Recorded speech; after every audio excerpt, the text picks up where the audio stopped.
warahmatullahi wabarakatuh. Alhamdulillah di kesempatan pagi hari ini kami kelompok 4 dalam pembelajaran praktikum IPA di SD akan mempraktekkan tentang masalah ekosistem darat, yaitu dari beberapa komponen-komponen ekosistem alami dan ekosistem buatan, yang terdiri kelompok 4 saya sendiri ABD Halim dan saudari saya di sebelah kiri saya Ayu Wandira, dan juga ada teman saya Muhammad Afianto dan saudari saya Ibu Tausiah dan juga Ibu Aryanti Dewi. Mari teman-teman kita pantau bersama-sama dalam praktek ekosistem darat ini. Apa itu ekosistem?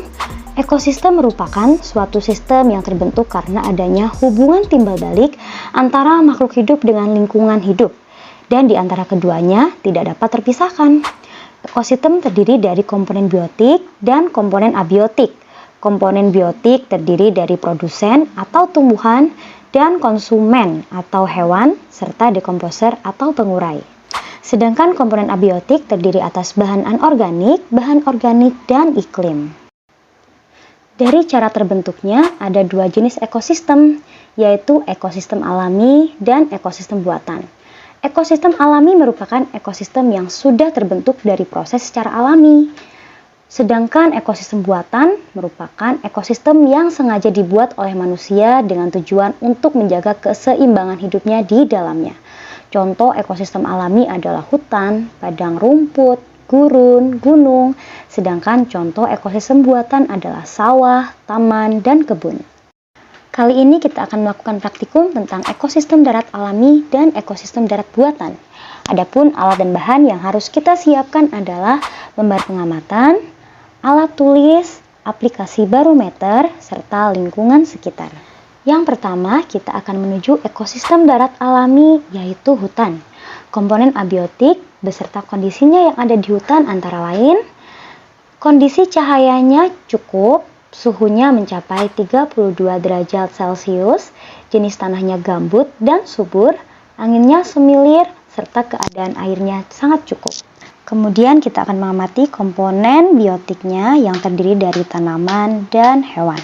Yang pertama ada pohon waru, yang kedua ada tumbuhan paku-pakuan, yang ketiga ada pohon pepaya, yang keempat ada pohon mengkudu, dan yang kelima ada tanaman binahong.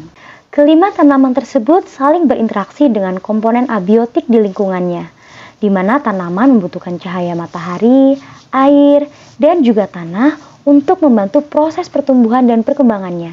Selain itu, dalam beberapa tanaman juga membutuhkan hewan yang dapat membantu proses penyerbukan. Selanjutnya kita akan mengamati beberapa hewan. Yang pertama ada lebah, yang kedua ada laba-laba, yang ketiga ada kutu putih, yang keempat ada semut, dan yang terakhir ada kupu-kupu merbabu. Hewan-hewan tersebut juga berinteraksi dengan komponen biotik dan abiotik di lingkungannya. Mereka membutuhkan air, oksigen, dan makanan untuk terus bertahan hidup dan berkembang biak. Dalam hal ini, tumbuhan sebagai produsen dan hewan sebagai konsumen. Selain itu, terdapat juga dekomposer atau pengurai. Mereka adalah makhluk hidup atau organisme yang memperoleh energi dengan cara menguraikan sisa-sisa makhluk hidup lain yang sudah mati. Nah, di dalam ekosistem hutan ini, pengurai yang ditemui yaitu jamur, bakteri, dan berbagai jenis cacing. Selanjutnya kita menuju ekosistem darat buatan yaitu sawah. Komponen abiotik yang akan kita amati meliputi cahaya. Terlihat cahayanya sangat terik, suhunya mencapai 32 derajat Celcius, tanahnya sedikit kering, anginnya cukup semilir, dan kondisi airnya cukup banyak. Adapun komponen biotik yang kita temukan pada ekosistem sawah, yang pertama ada padi, yang kedua ada rumput, yang ketiga ada pohon jagung, yang keempat terdapat tumbuhan putri malu, dan yang kelima ada pohon tebu. Semua tanaman tersebut saling berinteraksi dengan komponen abiotik, di mana mereka membutuhkan cahaya matahari, air, dan tanah untuk membantu proses pertumbuhan dan perkembangannya. Selain tumbuhan, komponen biotik lainnya adalah jenis-jenis hewan.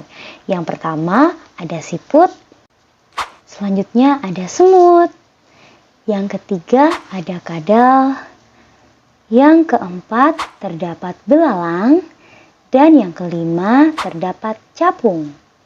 Hewan-hewan tersebut juga saling berinteraksi dengan komponen biotik dan abiotik lainnya. Mereka membutuhkan air, oksigen, dan makanan untuk terus bertahan hidup. Adapun dekomposer atau pengurai yang ditemukan di ekosistem sawah adalah jamur dan cacing. Berikut adalah tabel hasil pengamatan komponen abiotik dan biotik ekosistem darat alami dan ekosistem darat buatan. Kesimpulan pengamatan hari ini adalah dari hasil pengamatan pada lingkungan sekitar, yaitu hutan dan sawah, menunjukkan bahwa di alam ini terdapat hubungan timbal balik antar unsur atau komponen biotik dan abiotik yang membentuk sistem ekologi atau yang disebut dengan ekosistem. Interaksi tersebut mendukung keseimbangan alam yang menguntungkan bagi makhluk hidup termasuk manusia.